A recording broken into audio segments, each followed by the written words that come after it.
Hey guys, what's up? Welcome back as always to another edition of Deadlock Weekly, the show where I bring you all the latest news, leaks, esports roundups, and more every Sunday at 6 p.m. Eastern. If you want to stay in the loop, be sure to subscribe. It's barely been over 48 hours since Deadlock's most recent hero has released and new ones are already leaking. Hey guys, Editing Ansonex coming in to let you know we got a bit of a deleted scene on this one. The people that were archiving and publishing a lot of leaks that actually turned out to be true prior to the patch, whether that be the hero roster screen or the page leaks, they actually wound up making a completely fake leak and admitting to the fake leak about this pirate hero, which I made a whole segment for Deadlock Weekly this week. I'm not sure why they would make a fake leak and then just completely admit to it to just destroy their reputation or like any trust that people have in them, but especially since they leaked a bunch of true things prior to that. But a stupid move on their part and a stupider move on mine too.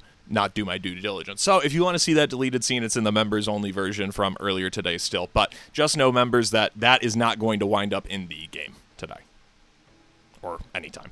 And then guys, we did have a flurry of patches this week, obviously starting with the continuation of the hero releases, and we'll talk more about the hero releases in a minute, but packaged into those hero releases were some really interesting changes to the subway and some really fantastic UI changes to the fonts or the hero feedback that really adds that character that we're seeing take shape into Deadlock into the UI. Just a really strong continuation of that theme. And then when we get to the heroes that actually got added, as it comes to Paige, I think she's really cool, but so far, I found her a little bit awkward. I think this is one where the meta kind of needs to shake out a bit. People need to actually learn her, but I struggle to really see her making an impact on games beyond a 5 or more KD. I think once it's a little bit of a less hot commodity, you'll see her get more support builds, but I've just seen so many people still trying to do like spirit damage builds with her. And so I'm looking forward to the more support main people getting a hand on. That's what she said. Then Drifter was just fantastically overpowered on day one. He's an absolute pub stomper, and he's going to be that way as long as his kit remains the way that is, which it's fine. Like, there's nothing wrong with being a pub stomper, but he was particularly strong, and obviously the devs have reeled him in a bit. But he throws a wrench into the meta of just a fed hero melting everybody else. He's kind of like Yamato on steroids in the sense of, like, he can 1v1 someone with, like, 10k soul lead on him, and I absolutely love his design. I think his abilities are all super cool and play into, like, one of the coolest backstories we've gotten yet in Deadlock, and so they're going to need to keep balancing him out because he's always going to be super destructive with the permanent stacks on kills and things like that. So as the meta continues and we get a week and more removed from the release of these heroes, we'll see where it shakes out, but yeah, he's pretty strong. But I love his backstory and I love his character. But one thing I don't love is that they're tinkering with his smile way too much for my liking. They've gone back and forth a couple of times, and I mean, you had it right the first time, I think. And then Victor made Drifter look like a coughing baby on night one in the first few hours after their release. Victor opened with a nearly 70% win rate on Friday night before his nerfs, which prompted the first round of nerfs to both him and Drifter. But Victor did get nerfed a couple more times Friday night. With all that being said, though, again, I love him, and I love all these heroes. I think they were just exactly what Deadlock needed, and I think the fact that people just haven't adjusted to the new hero that has a new game-changing ult, but, I mean, I played it on night one, you can't kill me, was an absolute understatement, and not to mention that his gun is good, too. And just as a plus, they did put the zipline meme of the passed out guy on the ride, so props to Valve there. They're just cooking so hard, man. This game is 10 times better, and maybe not 10 times, but this game is so much better than it was, like, 3 weeks ago. It's insane.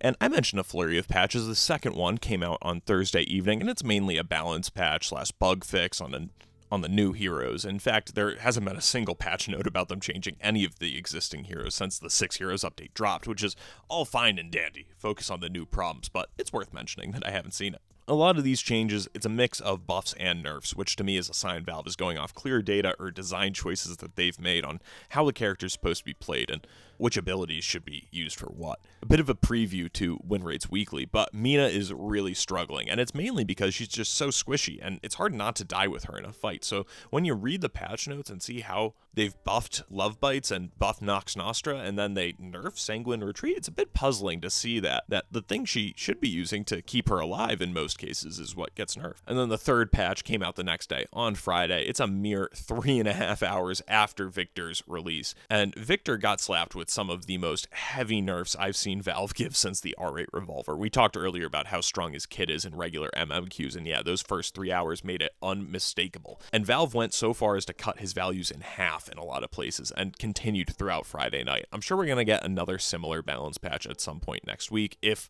we did, in fact, get multiple this week, which obviously we did. And one of those under the hood patches, though, did introduce a short-lived trooper bug, completely breaking the troopers and having them run right past the objectives and into the enemy base, if they could make it there.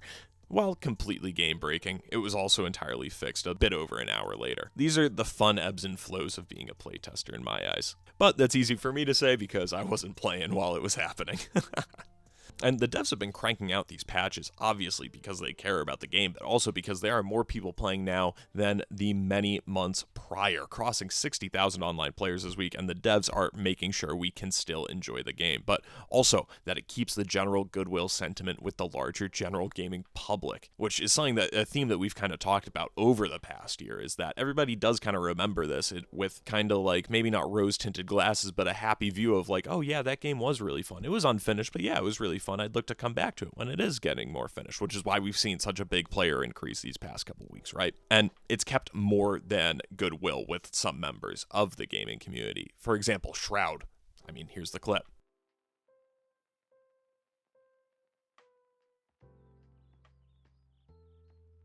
And XQC in a much longer clip called it overwhelming, which, I mean, yeah, but you're probably just not going to like MOBAs, really, right? So what can you say? And I do want to mention one thing to validate some people, but also make an important point. Yes, the matchmaking sucks. If you go on StatLocker, you look at your recent games, if you've been in the mid-ranks like me playing with your buddies, you know that A, the average match rank fluctuates from match to match, and B, if you look on StatLocker, the ranks of players in the match can literally go from Initiate to Oracle in one lobby. It's so bad, it's past the point of caring about unless you're in higher Oracle or better, and you're above all the new and returning players. I'm kind of back to the try everything, have fun, while just kind of trying to laser in on what I specifically can do better. How can I counter a feeding teammate? What can I do when the enemy haze is fed already? Those types of questions. Then there was one other leak that I want to mention this week, guys. Some stuff from Gabe Follower, or really, some screenshots that Gabe Follower published this week implies a progression is going to be added in the game in one form or another, just some lines of code. And we've seen leaks about character levels before, and even in the game now, there's a placeholder where it just randomly says, like, a character level. And yeah, I'd be hooked to this game if I literally just got to level up characters. Let me watch the number go up. Valve, please put XP in this game. Please put XP in this game. Please put XP. Then, guys, unfortunately, Virtus Pro announced that they are following OneWin's lead and cutting their Deadlock roster and leaving the esport. They cited a lack of clarity for the future of the game, but they didn't rule out a return, which obviously sounds like they will be back, once things kind of get spun up again. But I would want to say, like, what did you think that the game state would be like 6 months after you signed the roster to get involved in the first place? Like, great that you got involved, but it sucks that you pull out just because you only want to be here when it's hot. But, I mean, you can't blame them for doing business. That's business. It's what you gotta do to keep the lights on. And MikaelS, nearly in conjunction, also announced he'll be stepping away from content creation with no real plans to return, along with the pro scene, obviously, saying in his statement, "I'm just letting you know I don't intend to play full-time for the foreseeable future. I started university, and that will take a lot of time away. I still think I'll enjoy gaming as a hobby, but I'm not sure about streaming and content creation.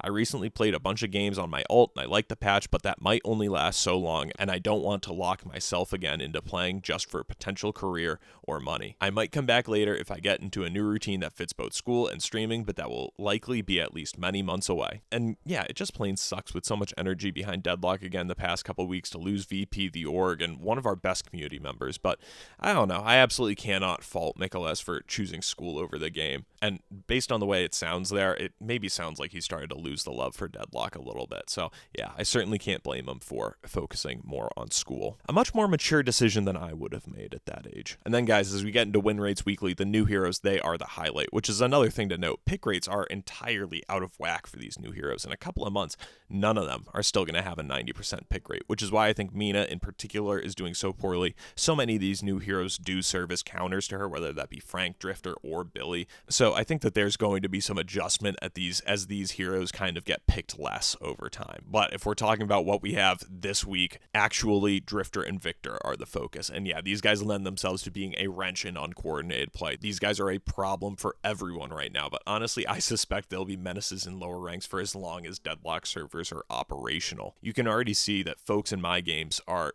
focusing stuns on Victor, or games where Drifter is popping off, just staying with a buddy. These unique characters require unique counterplay to a level that just isn't going to happen in lower ranks, and that's why certain heroes like Haze and now Victor and Drifter are going to be able to run amok in those ranks. And I do think it's really funny. If you go back to the past couple of Winrates Weekly, these sections prior to the update, we talked a lot about the strength of split push characters, the gun characters like Viper or Wraith, or even someone like Mina who's properly at the bottom of the barrel. They just are not having the same effect anymore. But yeah, Mina needs help though. She's even nearing a win rate in the 30%, which is, I think, pretty unprecedented for Deadlock. Definitely unprecedented for the Winrates Weekly era. But if they want to keep her character identity intact without her being just a complete weight to every team she's on, they either need to give her slightly more health or a lot of regeneration out of combat, or have her do more damage. It's really tough to balance a glass cannon hero like this, especially when so many of these new heroes in so many games currently are real close range direct counters to her. So I suspect things will get a little bit better once Billy, Frank, Drifter, etc. aren't in every single game, but 40% is some red alarms start going off at certain points. Then guys, as we get into our tournament roundup, Deadlock Night Shift is sponsored by Intel once again. Absolutely fantastic, and just a sign in their belief in the game, but also just huge props to the Night Shift folks for being able to secure that sponsorship again. That's awesome. And in the EU, we'll start off Buff Enjoyers, which is now the liberated roster of Virtus Pro, has returned, and they handled Abrahams, but not without difficulty. Map 1 in particular, I think, was the longest Night Shift match in ages. It lasted over 43 minutes, which is damn near unforeseen in high-level games. Ultimately, Buff Enjoyers got the rejuve late, and when high-level players are that fed, they basically just dove the patron and killed it without really even fighting, just running right at the patron. No one even died in the last fight. Then on map 2 is a bit of a beatdown that just didn't show up quite as one on the stat sheet, and majorly because Zergy, who was the EU MVP this week, Buff Enjoyers wins their first Night Shift free of the VP name. Then in North America, it was more of the same as Hydra Nation shows. It's them and then everyone else below them in North America. We need Adam Silver to step in and break this team up or something for the betterment of the league. I know David Stern is spinning in his grave at the state of this quote-unquote competitive league. Then guys, the final day of the Death Slam Invitational EU playoffs are going on, so we'll go over those results and take a look at the finals next week. Then guys, let's talk some Deadlock. Our first comment comes in from Mr. Sungib this week, and he says, by the way, it's not even open beta, and those numbers can be even higher if they just do the open beta at this point in time. But might be they will do open beta if map is complete and if the characters and the jungle camp got proper models and quote-unquote fixed hero skills, balanced items, and less bugs. Basically waiting for polished looks to get an open beta. And yeah, I could not agree with you more, Mr. Sungib. The jungle thing is something that I find really interesting. I'm really curious to see what they do wind up doing with the jungles, because these little denizen guys, I don't think they're going to stay forever. They've been that way for, I think, since Neon Prime, if I'm not mistaken. I personally really hope that mid boss becomes a giant rat, and maybe everything else, become little, I don't know, other New York things, I don't know, maybe just other rats, but I'm kind of locked in on mid boss being a giant rat personally. And then, guys, I want to thank all the people who watched the 52 tips video that I put out earlier this week. That's the most viewed video on my channel, which is crazy. And so I just want to say thank you so much for all the people that watched that. And it reached some new folks, and so I wanted to answer a couple of those questions. I replied to their comments, but I wanted to say that here because it's clear there are some folks who just don't know this stuff. So the first one was, can you spend unsecured souls? Yes, you can. The thing with unsecured souls is that they are the souls you get spent last. So if you have 1,600 souls in total and you spend 800 of them on a tier 1 item and the other 800 are unsecured souls, you'd be left with 800 unsecured souls. You can still spend them. You could buy a tier 2 item and spend all those souls at once, but just know they are the last thing to get spent. And then on top of that, how to parry, just press F. You'll see it in my gameplay all over the place, but yeah, just press F. You'll stun somebody for a real long time if you line it up with a heavy melee attack or just a melee attack. And then guys, last one, we need to reopen the schools. The amount of people who commented on the video and said that souls do not get split evenly, they get split diminishingly from based on how many people are in the lane. Number one, I said that, and number two, that's what evenly means. Evenly doesn't mean 50-50. Evenly means everybody gets the same amount. I will get my roommate on here who's a high school English teacher if you keep disagreeing with me, and we're going to have an example and we're going to fight about it. Not me and him, me and you. Me and you are going to fight about it. They need to reopen the schools and get you people an English textbook.